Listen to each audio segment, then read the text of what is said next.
Here we go.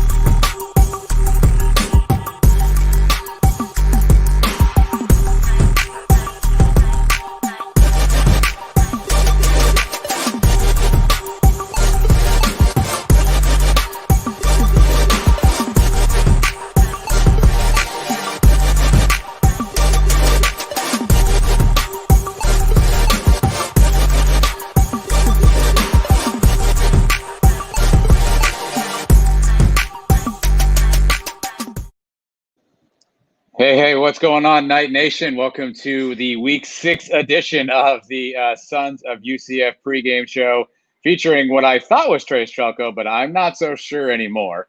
We are back to get you primed and ready for UCF heading to Houston to take on the Cougars. 2 p.m. kick on ESPN Plus. Good luck finding that. Who are we? I'm Adam, and I'm one half of the Sons of UCF. I'm joined as always by my cohort on the Sons of UCF show, Mr. UCF Mike. Mike, how are you today? Doing very well, man. Everything going good over there?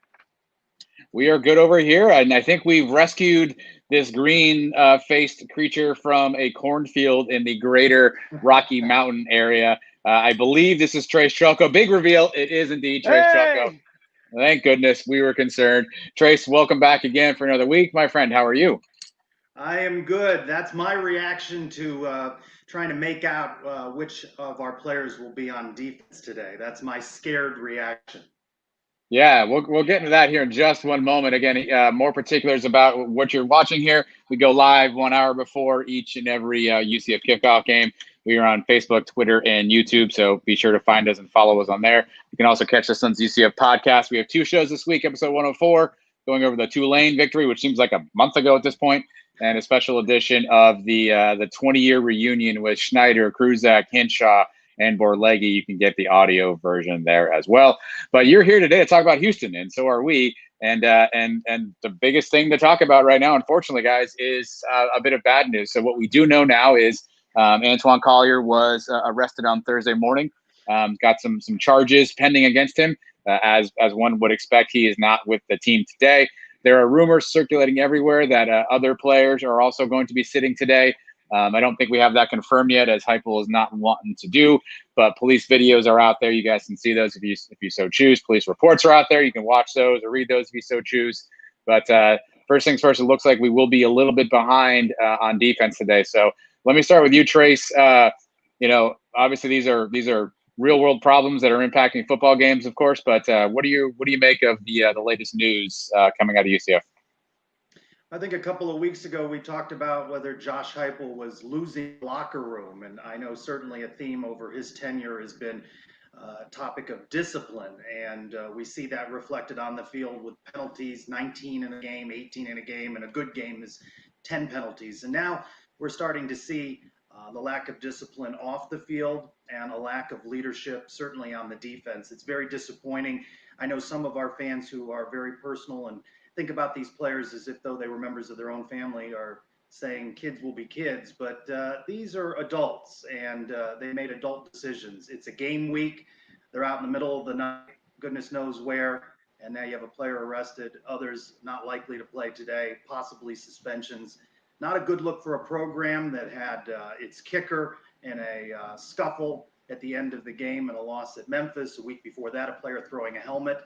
And 2020 for me can't come to an end soon enough. It just continues to spiral. And the weakest part of the team so far, the secondary and the defense, going to be tested by a very good Houston offense today. Over under on this one's 82.5. And that may be Houston over under. Mike, I'll go to you next. Obviously, again, disappointing to learn of the actions that took place. And while we don't have it all sorted out yet, and there's legal proceedings and blah, blah, blah, blah, blah. What are your thoughts on what do you think this means for the Knights today? Man, very disappointed this week.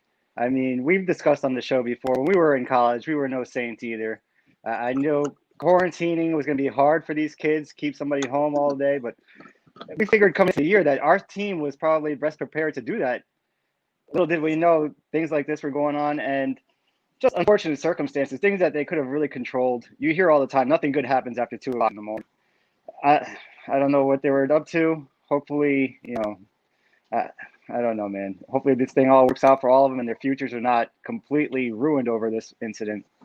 But as for today, it's going to be tough, man. We got who knows who's going to step up for these guys. We got a lot of young guys now have to come in on defense. A lot of these guys that were involved in this are older guys on the team, seniors, juniors. So we're going to have to step up now with a lot of young guys that don't have a lot of playing experience.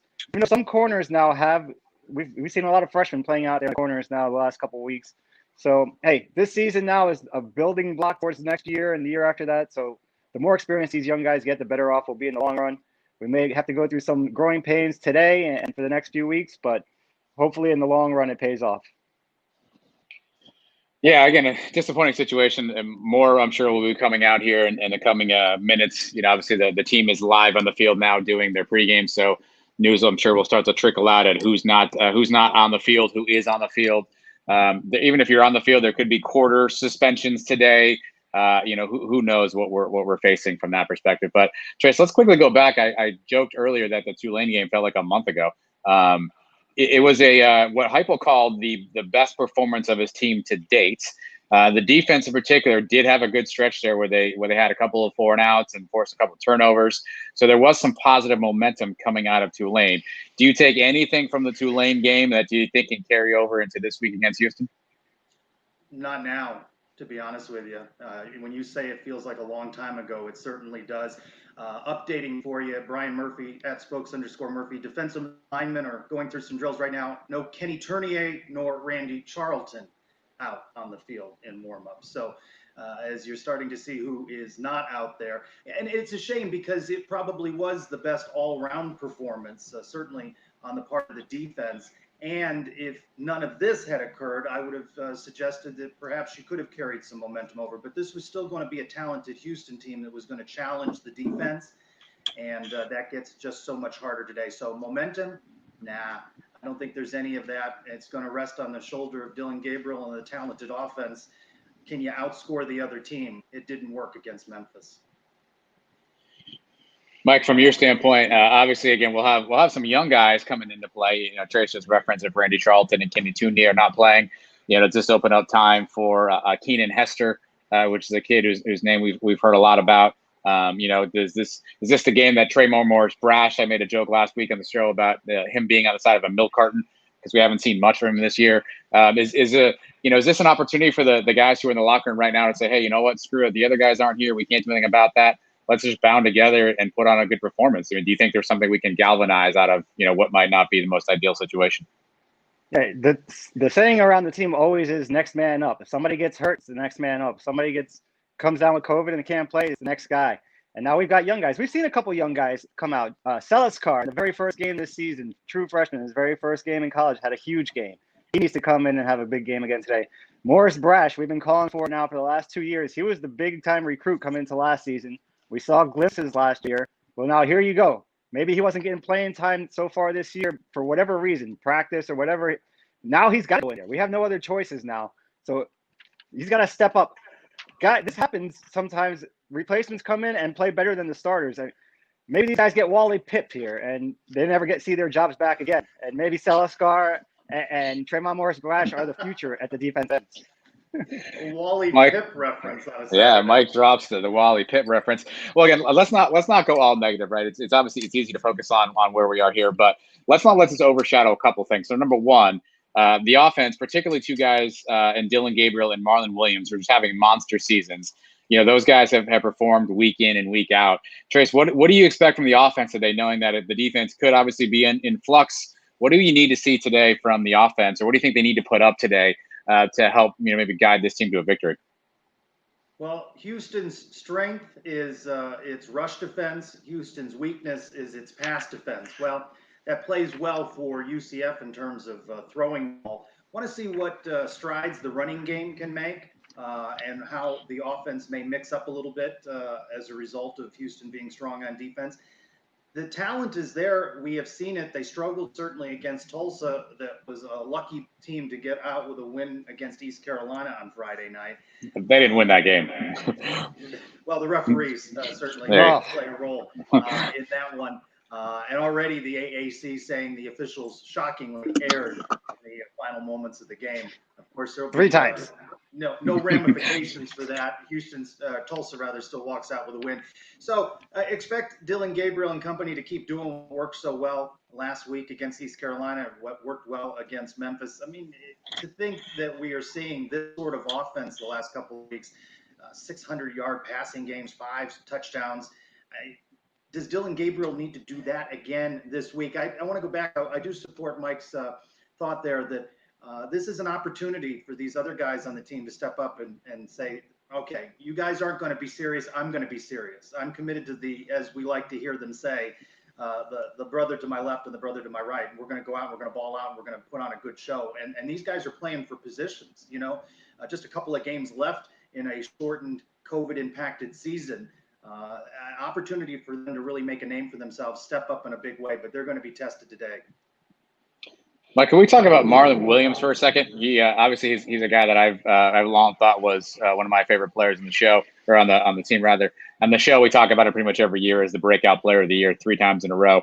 What do you make of his season so far? I mean, obviously he's just been a monster today, this year rather. What do you expect from him today? Or what do you think the UCF needs from him today if we want to come out with a win? This guy is having maybe the best individual wide receiver season we've ever seen. If you prorate his numbers throughout for a 9-game season, he may still break all the records. Guys that played 11, 12 games a year. It's incredible what he's done so far. He needs to do that today. Him and Jalen Robinson, they need to start. Like we said, the offense has to pick up the defense. But I expect him to. I expect him to come into every game now and put up 150 yards and a couple touchdowns. And I have no reason to believe he wouldn't do that. Dylan Gabriel's having an incredible season because of him, and he spreads it around to everybody. But Marlon Williams has been fantastic. I mean, I can't remember what's the single best regular season at a wide receiver. Traquan Smith a couple years ago. Gabe Davis last year was up there. But, I mean, better than any season Brendan Marshall put together, better than any season Mike Sims Walker had a good one. We had Tyson Hinton on the show the other night. He had a very good year one year. But this one is right up with everybody.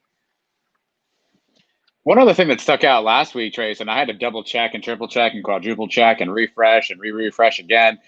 4 penalties for the UCF Knights, 0 in the entire first half. The offensive line, I gave them my my Peach Bowl award of the week for their play. 2 straight games, really a solid performance. Dylan Gabriel, had a ton of time. We don't put up 800 yards of offense without the offensive line play. Are you encouraged by the growth you've seen out of that unit? And I know discipline is a theme thus far of the show, but the penalty corrections that seem to have hopefully taken place for the Knights. Yeah, I know because of the news over the last 24, 48 hours, it's easy to be critical of Josh Heupel, but if we're going to tip our hat, they have made some adjustments, and we saw that play out against Tulane. So, yeah, can they sustain that? That's what we need to see this week and going forward. But certainly with a limited number of penalties, in sharp contrast to what we saw earlier in the season, that is a sign of improvement. Also, a little diversifying the offense, using more of the middle of the field. So I like the fact that they took to some coaching and they mixed things up a little bit, and they showed more discipline on the field. Can they continue to do that? Not get in trouble with some stupid penalties. We talked about the pre-snap penalties, but the penalties where you're just losing your mind and watching them with the unsportsmanlike conducts and those sorts of things, and penalties on the defense. You don't need that today. But if you're going to trot young guys out, we may see some of that. Mike, the other area that's been struggling that we've talked a ton about is special teams. Special teams have not been quite as special this year as they have been in previous seasons. Penalties, missed tackles, field goals obviously have been an issue. I know you've been one who's been a tad critical of Obarski and wants to see him get a little bit more consistent in terms of the kicking game. What do you want to see today out of the special teams? I mean, do you think there's any hope that we put something together today on the as Heupel likes to say, the 3 phases of the game? I don't think this is something that gets fixed overnight. In a game like today, when we're not counting on the defense for much, I just don't want the special teams to do anything that's going to ruin the game. No turnovers. Play it safe. That's what we've been doing on kick returns anyway. Play it safe. Keep it very conservative on the punts and the kick returns. And no stupid penalties, please. No throwing helmets. No personal fouls. No penalties on an onside kick. anything, stuff that can easily control, that has to be thrown out the window today. Just keep a nice, clean game, and Obarski, hit your kicks when you need them. Hit all the extra points, okay? How many field goal, onside kicks do we see today? From us or from them? Because I don't know if we Anybody. I don't know if we want the ball on defense either. Yeah, hey, maybe we do onside kick after every time we score. Maybe we can take it, you know? And we get a couple of them, it may pay off. Who knows? Depending on how the defense is looking. Giving them the ball at the 35 or giving them the ball at the 50, what's the big difference? Trace, you're a logical, reasonable human. We've had a chance to hear your takes on these things before. What do you make of the Obarski situation? Obviously, a young kicker, true freshman, or I guess retro or sophomore, I should say at this point, but really his first time on the field as the primary place kicker. Obviously, struggled a little bit, maybe a hard time getting his emotions in check. Now some things basically may be, somewhat of a mental block. What do you make of his situation, and how do you think UCF should kind of handle the kicking game now? Well, he seems to lack confidence, and he's missing extra points. He's missing field goals. Again, it rests on the offense. You hope these games don't come down to a kick as they did against Memphis. And there were certainly more opportunities, to get points in that game, but you'd think 49 should be enough to win a game and you not need an Obarski kick. It's just reps. It's just confidence. And hopefully he can step up to be the guy. But it does put in question all of special teams. Has just not been very special of late. You keep talking about it and you wonder what sort of changes might be necessary in that unit, perhaps from a coaching standpoint. But, 5 games in, a couple of games left, shake up on defense day. You got to go with the guys that you have. And I don't know who else they're going to trot out there to challenge Obarski. So he just needs to keep going out and hopefully gets it between the ears and then makes his kicks and gets that confidence. And we won't remember these things. Just in glaring contrast with last year when there were so many kicks out of bounds already put in the fans' mind that maybe Obarski wasn't the right guy for the job. And he's given us a couple of reasons to be a suspect of that this year as well. Mike, one thing we saw really kind of improve is the running game, particularly the return of Greg McCray. He had 25 carries, 150 plus yards on the ground. What do you want to see out of the running game today? Again, we don't quite know Otis's status for the game. He obviously went out early after a big hit against Tulane. He came back in the second half. Shocking news here, but Heupel hasn't really offered much in terms of by way of update on him. We saw Bentavious Thompson played last week as well. We don't know the extent of his injuries. What do you think we need to see out of the running game today? How important do you think that'll be in today's game, particularly if we have to potentially have a lot of young guys on defense? Houston, strong point of their defense is the run game. They're lacking in the secondary, so we're going to have to use the passing game to open up the run game, kind of a reversal of what normal football teams do. But then we are going to need that running game. If we do build a lead in this game, keep the defense off the field as much as possible. Run the ball.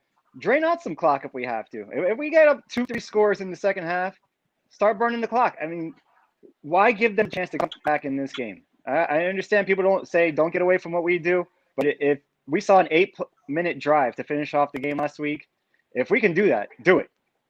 And running game, McCray's going to have a big day. He had a big day last week.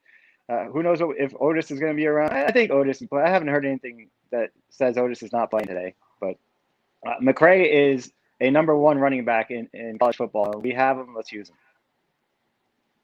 Yeah, I don't think you're going to see Coach Heupel abandon the run.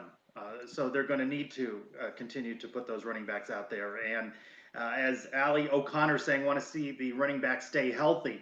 Yeah, that is key. You don't want to see anybody check out and keep everybody in healthy. That has been a reoccurring theme so far with running backs going out in games. Yeah, reminder. So if you're watching us on Facebook, Twitter, or YouTube, you can use the comment section. Leave us a comment if you have questions that you want us to talk about, topics, things like that. Leave us a comment. We'd be happy to address as many of those as we can throughout the show. One of the things we don't have clarity on, again, there is some speculation that today could be the first day we see Georgia transfer Devad Wilson, which could be at a timely manner because the secondary may or may not be depleted. I know we have no idea what to expect of this kid, but it certainly would help to get some of the transfers back. Mike, how big do you think it will be to get a Devad Wilson out there today, knowing that we don't necessarily know what he brings because we haven't quite seen anything out of him so far? I mean, he is a very talented player from what we know, very highly recruited, coming to Georgia. We need them today. That is for sure. I wish we would get some good news. I know Heupel doesn't like to give out news and updates like this, but we need a little bit of good news today. Can somebody just break the news? Brian Murphy's out there on the scene. Trace, I know you're searching Twitter. Nobody has said that Devon Wilson is playing today. No. That would be great. I mean, throw us a bone here. Give us something to look forward to. Does it seem like the NCAA has approved everyone else's waivers except those by UCF? What would possibly be the reason to drag on this? We're more than halfway through the season at this point. And Jalen Francois, too, is another one. I mean, coming over from Nebraska, what's the holdup on him? We had two defensive backs that we had coming into the season that we thought for sure were going to step up and help with Tay Gowan opting out and Dan Moore still not ready to play. These were guys we were counting on for the whole year. And here we are 6 games into the season. We still haven't seen them.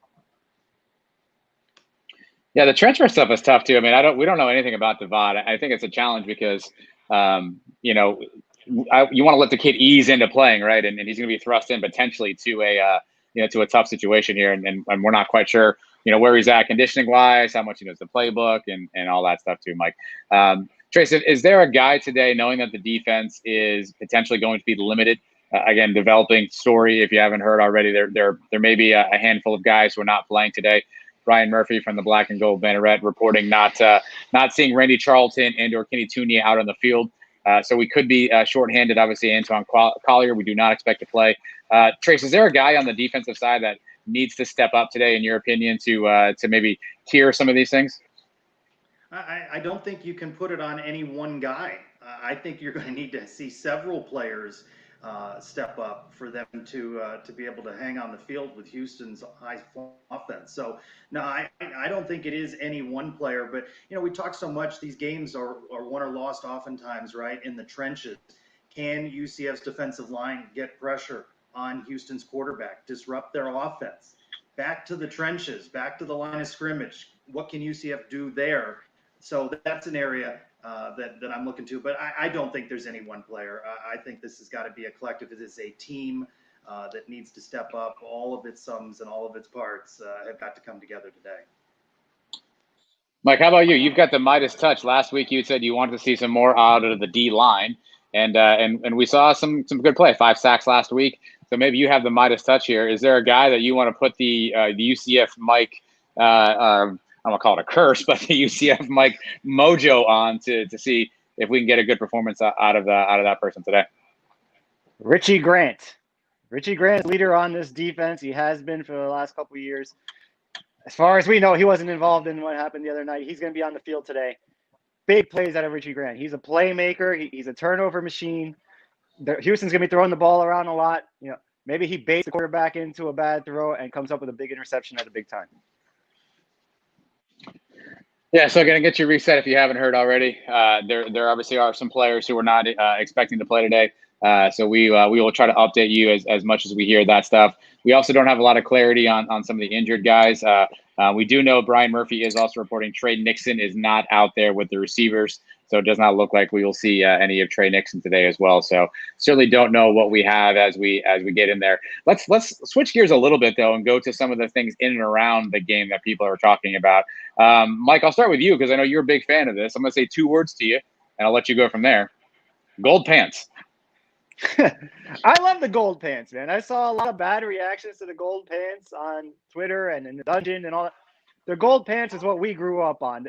The games that we played, the Alabama game that we saw the highlights of this week, when we were in school, we were called the Golden Knights. I mean, that's just part of our history. We wear gold. Our colors are black and gold. I love the gold pants. I thought they looked great with the gold helmet and the white shirt. I think they're going to look really sharp today.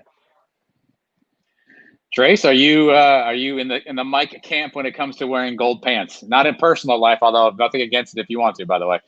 I do not own any gold pants. I'm with Mike on this. I like when they go old school. That was a look for UCF for many years, and no better week to roll out gold pants than a week in which we celebrate that victory over Alabama some 20 years ago. So I'm fine with gold pants. Do you think that's a coincidence, Trace?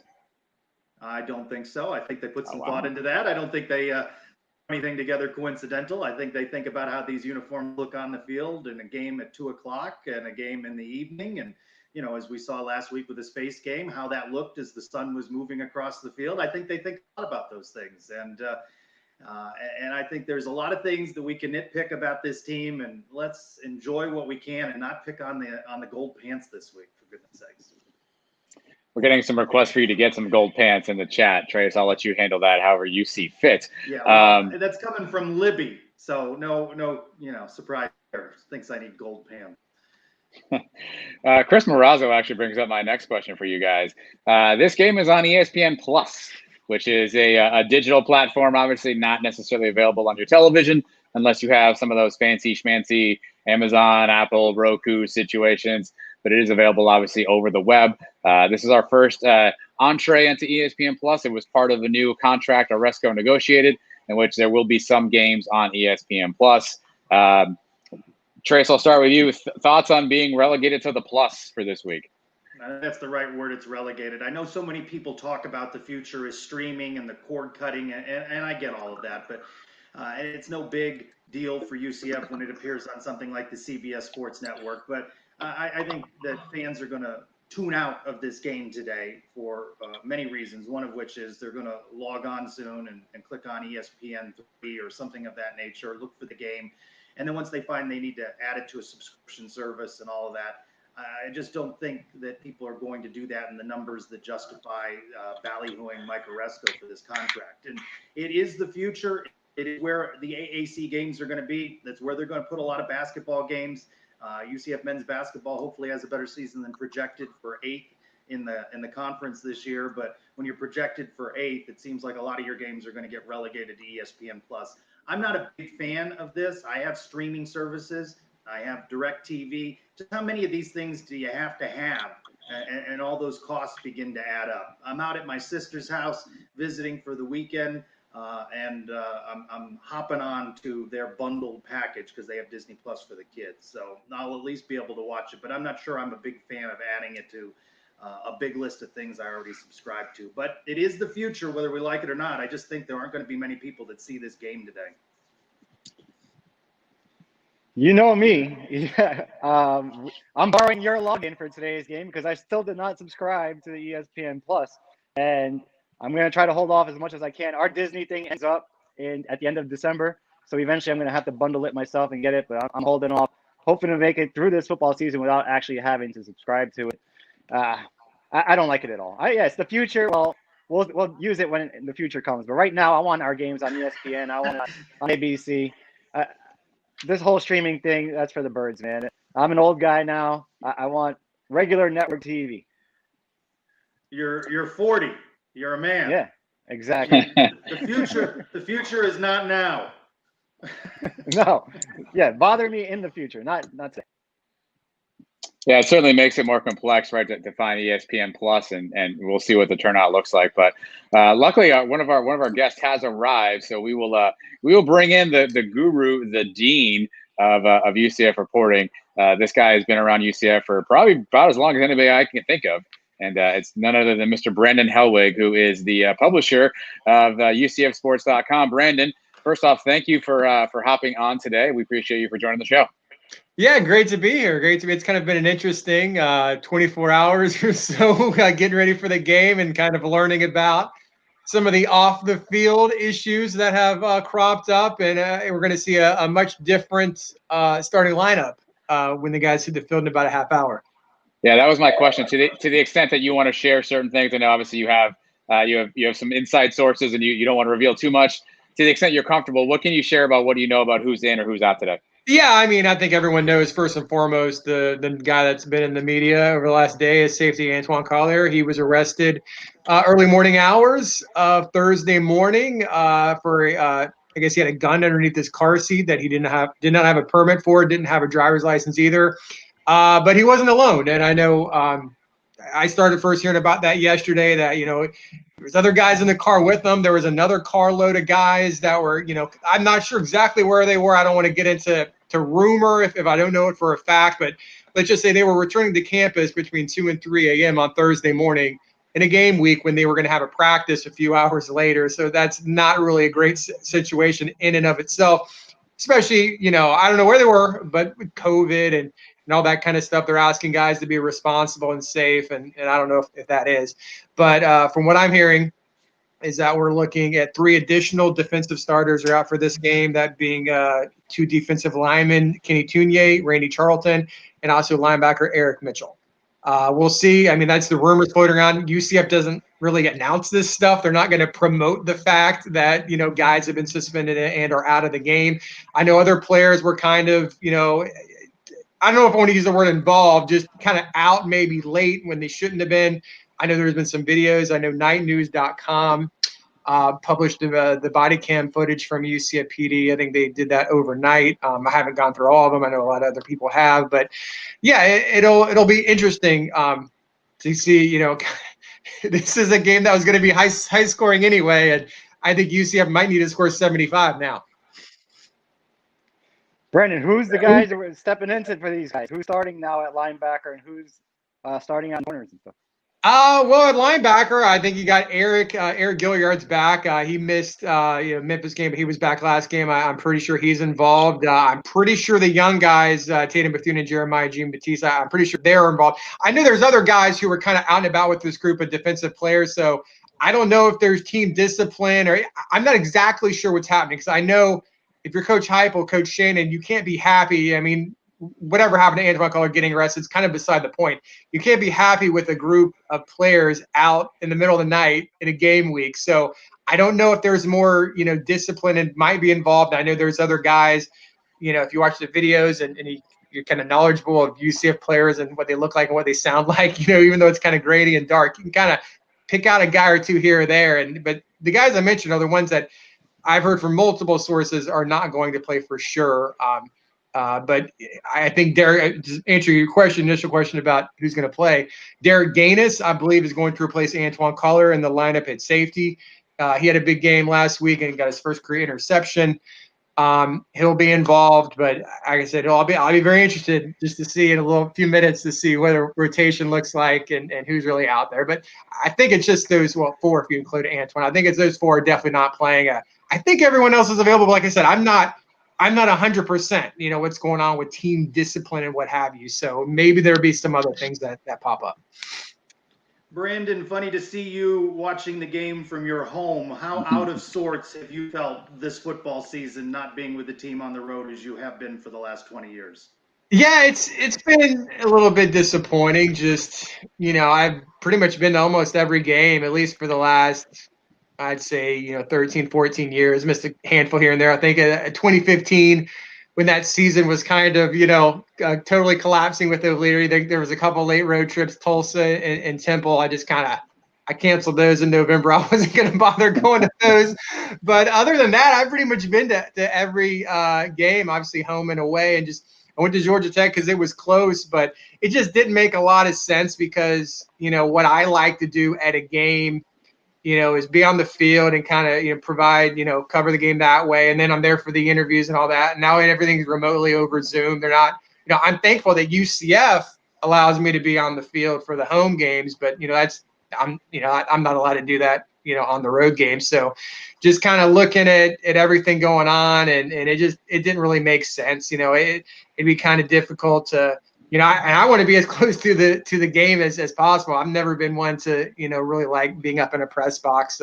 I know Brian Murphy's been for Black Gold Banner. I think he's been to Memphis, and I know he's at Houston. I think Houston has a pretty good press box, but Memphis, you're like, mile high and like kind of close to it. I'm like, I'm not, this is just, I really can't do anything that I want to do. And it's not like I can't do the interviews. I can do that from home. So unfortunately just made the difficult decision to just stay home for these. I certainly hope things get more back to normal next year and can do what I like to do, what all of us like to do and go to games and everything and not have any COVID restrictions. But yeah, it's been a little bit, I've been a little bit, I don't want to say down in the dumps, but just kind of sad because, I've never really been like this where you have a game and you're watching on television. It's been a while. Brandon, obviously it's a up and down season for UCF 3-2 so far. The incident this past week, where do you think the team is mentally right now? I know COVID's playing a huge role on people, right? Obviously, Heupel and the staff are pretty tight-lipped about what's happening. But from what you can glean and from the folks you talk to, where do you think the team is at right now at a 3-2 team, kind of at a crossroads here after the incident this week? And that's a great question. I don't know if I really can answer that. But I think the offense is locked in. I mean, from the numbers we've seen those guys continue to put up, some of the individual performances, obviously Dylan Gabriel, Marlon Williams, those guys are on fire. When you look at the incident the other night, I'm not aware of any offensive guys involved in that. So maybe that says something about, maybe how certain sides of the ball might be more locked in than the other side might be. I don't know. That's just speculation. Um, there's still a lot to play for. I know it's disappointing to lose 2 games. I know the Memphis game we can debate all day long. Those games have always been just a bounce of the ball. Could have got a little bit different. I mean, there could have been a different ball bounce in 2017, and we don't have that Peach Bowl. It could have happened in 2018, and we don't have that. I mean, eventually your luck was going to run out against Memphis. The Tulsa game is incredibly disappointing every year, just like last year against Tulsa. And, I know you can come up with scenarios of how UCF can get back in the conference race, and I'm not really sure how that's going to work out, but then it was kind of disappointing last night seeing Tulsa, and maybe if you're in the camp that thinks they need to start losing a bunch of games, they were on the ropes. They were going to lose to ECU. There was a fumble that clearly was a fumble, and ECU would have gotten the ball and probably would have ran out the clock, and they would have won and given Tulsa a loss, and that maybe could have helped UCF when it's said and done. But I think the American I don't know if you guys have talked about this or not, but the American just released a statement saying that was a really bad call, and Tulsa shouldn't have won that game. It doesn't change the outcome now, but you kind of wonder that could have been something that may have eventually helped UCF, if, provided they can, overcome these defensive guys not playing and find a way to win today. This will be a major challenge. I guess if there's good news, if you can get past today, you got a bye week and try to figure out what's going on with these guys and stuff. But yeah, I'll be very curious to see just kind of how locked in everybody is, especially for today's game. And a quick update, Brian Murphy at @spokes_Murphy is reporting that Devad Wilson is on the field. He's suited up in uniform, wearing number 9, which apparently will switch it to allow him to play special teams with Otis Anderson also wearing number 2. So at least UCF figured out that we can't have 2 guys on the field at the same time, the same number. So that's a win from last week. You mentioned Marlon Williams really quickly. I want to follow up on that, Brandon. Why is he not getting more love nationally? I mean, this guy's having a breakout season. He's leading the NCAA and a lot of offensive categories on the receiving side. Why is he not getting more love nationally, you think?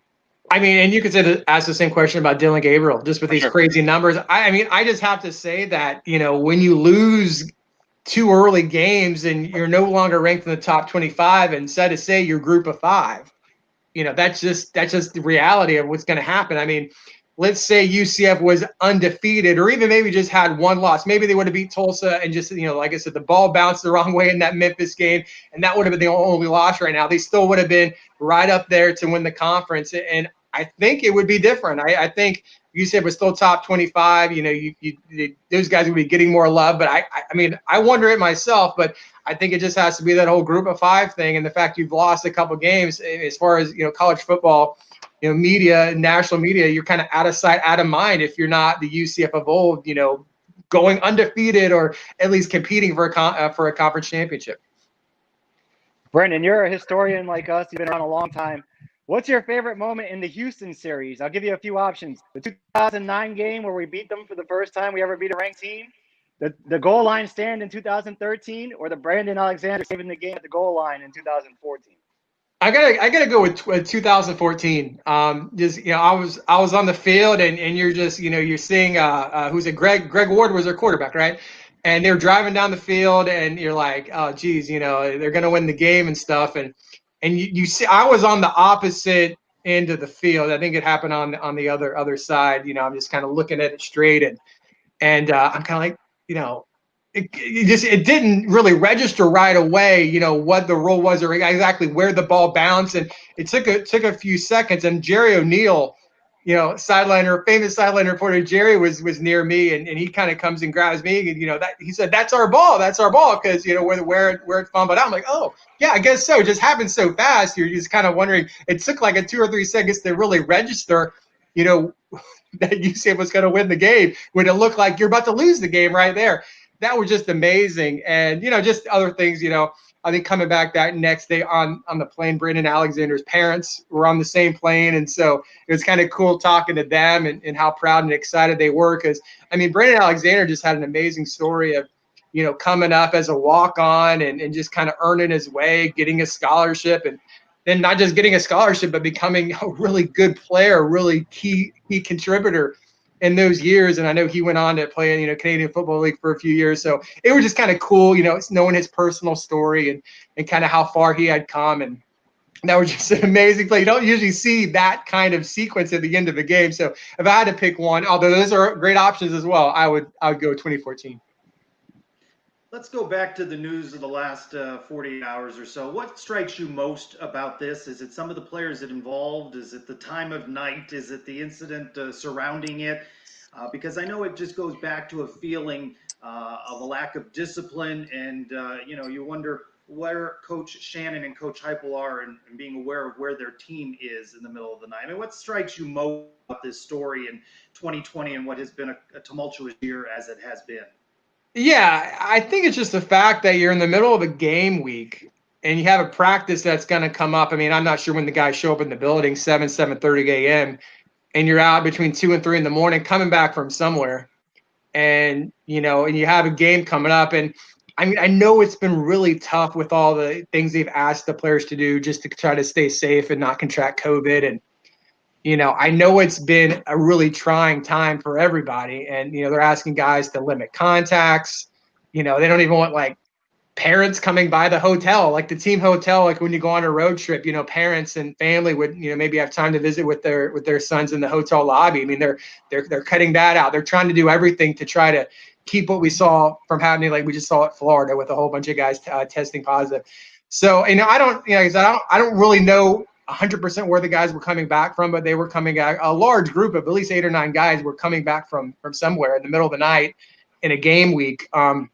That is troubling to me. Now, if it would have been this time next week and it was a bye week, I wouldn't have any issues with that, just because I would have issues because we probably shouldn't be doing that anyway, but I think guys would kind of get the false sense of security. Oh, we don't have a game. Maybe we can, do something or have a little bit of fun. And I know it's been there's no great answer because it's been tough, but I think those guys should have exhibited a little bit more responsibility and especially in a game week of maybe not going out and doing what they were doing. I don't know. And is anyone to blame? I mean, I don't know. It's just been a really tough year with that. I know everything falls on the head coach. I know Randy Shannon obviously is sort of the head coach of the defense in a way, kind of, he has control kind of in the same manner.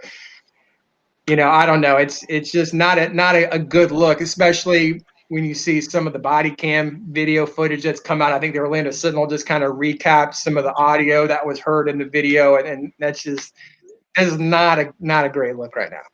And it's certainly coming off a decent defensive performance in the win against Tulane. Adam asked at the outset whether you can carry momentum over from last week. And now last week seems like a very long time ago. I don't know what momentum the defense could possibly carry over this week against Houston with all these off-the-field distractions so close. Yeah, if you want to spin it in a positive way, could this be something that, you start playing younger guys all of a sudden know that maybe they're becoming more, they're going to be maybe becoming starters now. They're going to see more reps than they would have ordinarily if some of these guys are out. Maybe the team kind of unifies and rallies behind that, kind of going, facing adversity. I mean, I don't know. We'll see what it looks like, in here in the next few hours. But I mean, maybe there is some, and like I said, I don't really know what's going on behind the scenes in terms of leadership or maybe a lack of leadership. But, I don't know. We'll just have to see what happens here later on today, because I don't think anyone in the last 48 hours could have predicted that this would have happened.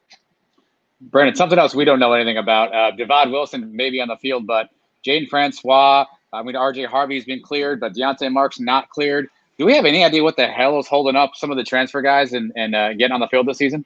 A little bit. Coach Heupel doesn't really reveal anything. I mean, people still ask him about Trey Nixon. I can tell you right now, Trey Nixon's not coming back anytime soon. I don't think it's coming back this year. With his injury, but because we saw what happened. We saw what happened on the field at Georgia Tech as far as that goes. But as far as these transfers,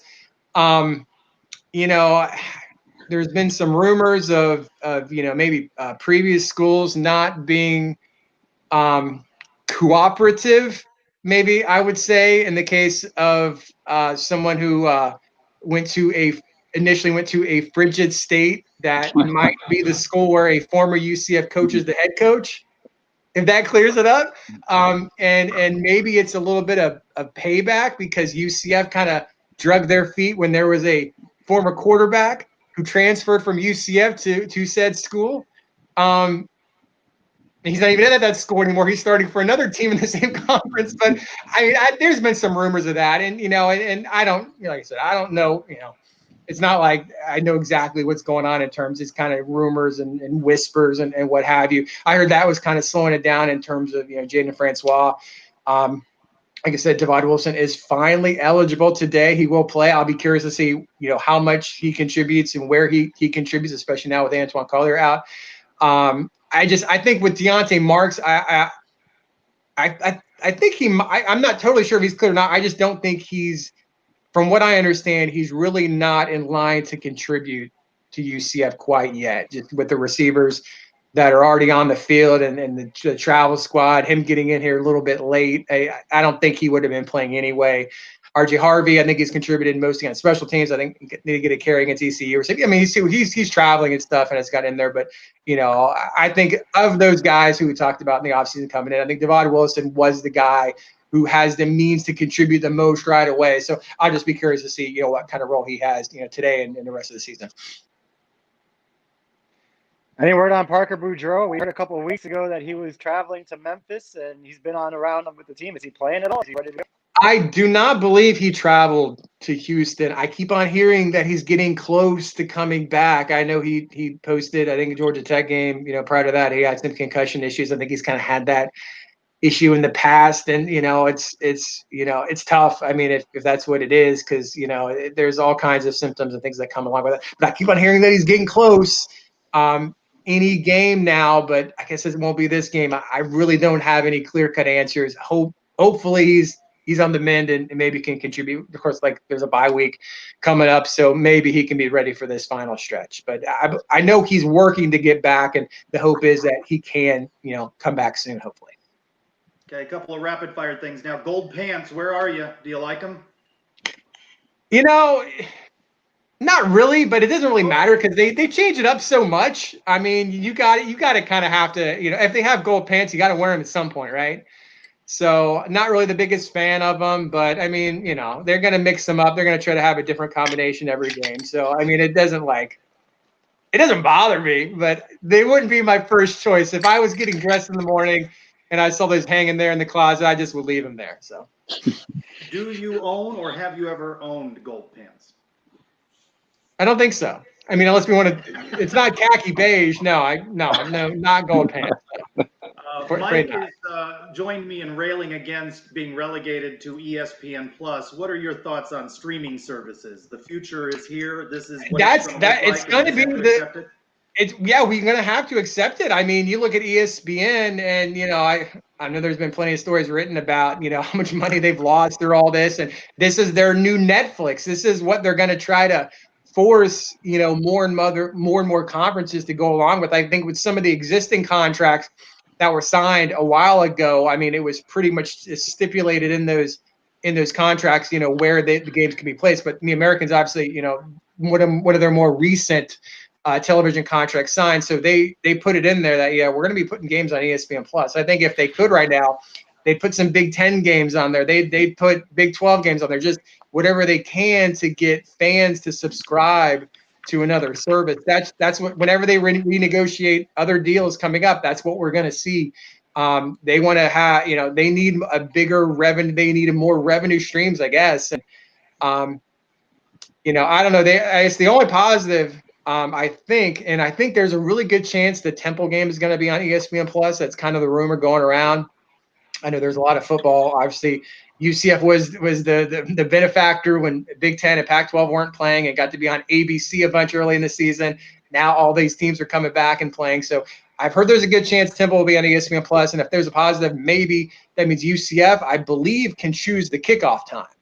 And, I don't know when they would choose because, you don't have tailgating and maybe it'll be a little bit cooler. UCF really hasn't been in a position to choose kickoff times, lately. Maybe earlier in the season when there's the ESPN3 game against a FCS team, you're always going to choose night because it's, 1,000 degrees still in early September. So I'd be curious to see if that happens. But, I mean, it's just that's today's world, streaming world, and we're just living in it. And finally, for me, your favorite Halloween costume you ever wore? And that's great because I was asking players that this week. I usually try to, it's kind of different when you do these interviews this year. It's just kind of like you're on Zoom and you get one question at a time, and it's kind of hard to have rapport, like some fun questions to kind of loosen guys up a bit. And that's what I kind of miss about the in-person interviews. But anyway, I think Cole Schneider was saying something about he dressed up as a German yodeler, went trick-or-treating 2 years ago. I'm not sure if he meant 2 years ago. That'd be kind of old for him. But for me, I was different things through the years, but one I can vividly remember is I was Boomer Esiason. I think when I was 7 or 8, he had like the football helmet and the eye black and all that stuff. So I think I liked him. I think he was left-handed like I was. He had blonde hair, which back then I had blonde hair, and I was a fan of the Cincinnati sports teams. Cincinnati Bengals, the first time I can remember crying over the results of a game was Super Bowl 23 when Joe Montana and those guys came back and beat the Cincinnati Bengals. So it was around that time period I can remember I was Boomer Esiason for Halloween. Well, Brandon, hopefully the game goes better than we expect today. We appreciate you taking some time to hop on and give us some insight. If you don't follow Brandon, find him on Twitter at UCFsports.com. If you're not a member of his message board, you are missing out on just a whole boatload of stuff. A lot of fun happens in there. A lot of other things happen in there, but there's also a lot of good info, and Brandon does a great job for all things UCF. So, Brandon, enjoy the game, and hopefully we'll get a chance to catch up with you soon. All right, guys. I'll talk to you later. Thanks for having me. Thanks, Brandon. Thanks, Brandon. Hey, Brandon. All right, the hits just keep coming here. So, if you want to go to a legend, if you follow the Sons of UCF show, this guy is somebody that we've been talking about forever. He is a friend of the show, and we've got him, I guess, at a quasi little watch party situation with some of his other folks. So let me bring on the one, the only Sons of UCF legend. It's Nelson. Oh, yeah.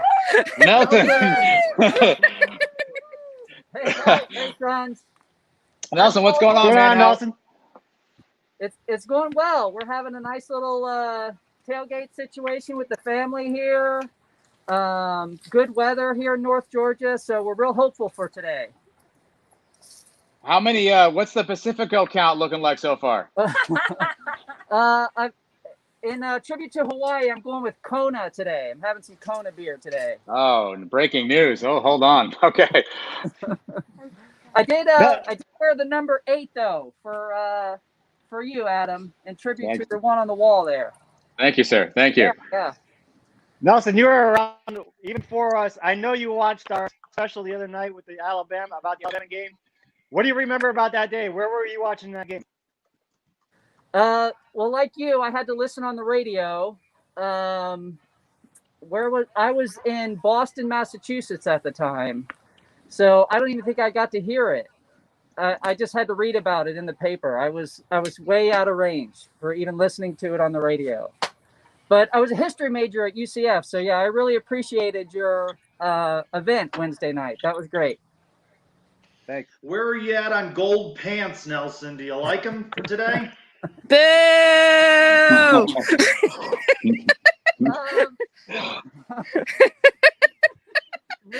Libby's telling me to give it a thumbs down, but I don't mind them. I guess I'm a bit of a traditionalist as well. But I also love the space uniform. So your camera operator for today is Libby. She is. We've crashed now. The broadcast is crashed now. Libby has appeared. Yeah, we're having a great time here. We got my mom and my grandma, my brother-in-law, my nephew, my niece, and my sweet bride is over here braiding my niece's hair. So we're having a great time here. Well, God bless that woman. Nelson, 3-2 on the season right now. You are a diehard UCF fan. Where's your optimism level at here? I know we talked about on our show recently there are different levels of fan. Which fan are you right now? Are you still hanging in there? Are you kind of chalking it up to COVID? What's your fandom like right now? Well, this season, I think, well, today in particular, we're going to have to outscore them. I think that's our only chance. I can't go into this, following Brandon Hellwig. It's tough to give you like good factual information, but I think we're just going to have to outscore them today. As far as the season goes, my optimism is we're going to destroy the Cows at the end of the season, and it's all going to be worth it. You're out there. You should have saw the family members. Is Ohana out there? The garden gnome. Did she make the trip today? No, Ohana's at home, guarding the house. All right. I'll let that slide, I guess. So what's your prediction for today? It's gonna be another shootout. It's gonna be like 54-53. We win by a point. We are going to have to give up 53 points. I think Mike's going to ask you your Halloween costume for tonight, Nelson. Are you going as Dante? Are you going as Trace Troco? Who's your Halloween costume? Trace Troco. Hold on. Talk to Libby for a minute. I can actually show it to you. Oh, okay. Wow. Okay, we're going to filibuster here live on the interwebs. Here's our grandmother. She's ready for the UCF show. Hi, Grandma. Hi, Grandma. Oh, he literally. Oh, no, don't leave. He just left. He left. Nelson has left Libby, the building. Okay. Paul Jones is asking us to see your ear after your last appearance. That's Yes. good enough. And there we go. You know, it's funny. I was logging into this, and I was like, I don't remember having to go backstage. I don't remember having to put my name in. Is this like? Was that all steps that I had to do? I don't remember. Sure was. Sure was. What were you drinking the last time you were with us? Yeah, I don't remember any of that. I was like, oh, look, there's a backstage, and I have to put my name in and everything else. All right, here, he's back. He's back. All right, Big the reveal. big reveal. Here's the Halloween costume for tonight. Well, the Can you kids zoom in on that? trick or treating. They can't see it. Let's get a little closer here. It's Wow. Okay. legit night costume. Wow. Nice. Very nice. I expect nothing less. Well, it looks like you guys are having some fun over there. Hopefully the game goes as fun for everybody as well. Nelson, we appreciate you for always listening and supporting the show. You are one solid individual, and I know Mike and I very much appreciate everything you do. Libby, thanks for great camera work again today. Your second appearance on the pregame show, as always. Let's hopefully get a win today, guys. Let's go Knights. Bye. Good night. Charge on. Charge on. Thank you, guys. Nelson's a good guest. Good guy right there. Nelson is a very good individual. Obviously, spoiler alert, Jeff Godfrey could not make it. So if you hung around to see if Jeff Godfrey appeared on the show, I hate to break it to you, 57 minutes in, that unfortunately it looks like he won't be joining us today after all. Hey, we never hype up the guest. You tell me don't hype him up because you're scared of something like this is going to happen. And it happened. And now Adam's gone, it looks like. Are you still there? Adam appears frozen. I can update per Brian Murphy. 5 UCF defensive players did not make the trip to Houston.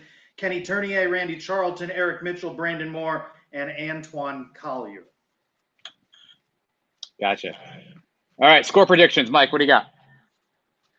Oh, well, I might have to put my costume on for this one because I've been saving this. All right, hold on. I'm going to go to Trace for a second. Let's take Mike out of the screen. Mike is now backstage as Libby broke out earlier while Mike gets dressed. This is a great visual for Trace and I only, apparently. Trace, what do you have on the scoreboard here at the end of the day? Unless the defense comes up big and surprises me, I think it's a high-scoring shootout game. It was 50-49, Memphis over UCF. Still not going to pick against UCF. Going to add some points to that. Going to go UCF 60, Houston 59. 60-59. Oh boy, is there a last-second field goal coming up? Let's all hold our breath. Mike is now in a costume and at your own risk. There he is. I believe he's a 50. I believe he's a 50 burger, which is just about right for Mike. Mike, I don't know if you heard Trace. He's got 60-59, I think, is his score. Where are you at from a score standpoint? Oh man, this is going to be whoever has the ball last wins, or actually whoever has the ball last may miss a field goal to lose. This is going to be over 100 points. I'm going to say 62. What did Trey say? I don't want to steal it for. 60-59. 60-59. Oh, I'll say 62-59. All right. 65-62. Knights. 65-62 Knights. Okay, I'm going to go I was going 56-52 Knights with a victory. High scoring game, a shootout game. If you're ready to do that, get over to ESPN Plus now. But we'll end the show a few minutes early because you may have to log in and hit some buttons. It's not just flipping some stuff on the remote. But big thanks to Brendan Helwick for hopping on and having some fun with us. Nelson and Libby from the backyard tailgating festivity. And we appreciate Nelson and Libby for joining us as well. Thank you all for listening, watching, however you are consuming us today. You guys are the best. Everybody have a safe and happy Halloween. Let's hope that the Knights have a better day today than we've had all week. And Mike and I will be back on Tuesday to break it all down. Bye week next week, so we'll figure out what we do with Trace Jelko. He may still be in that costume by the time it's all said and done. We'll never know. But until then, everybody, go Knights. Charge out.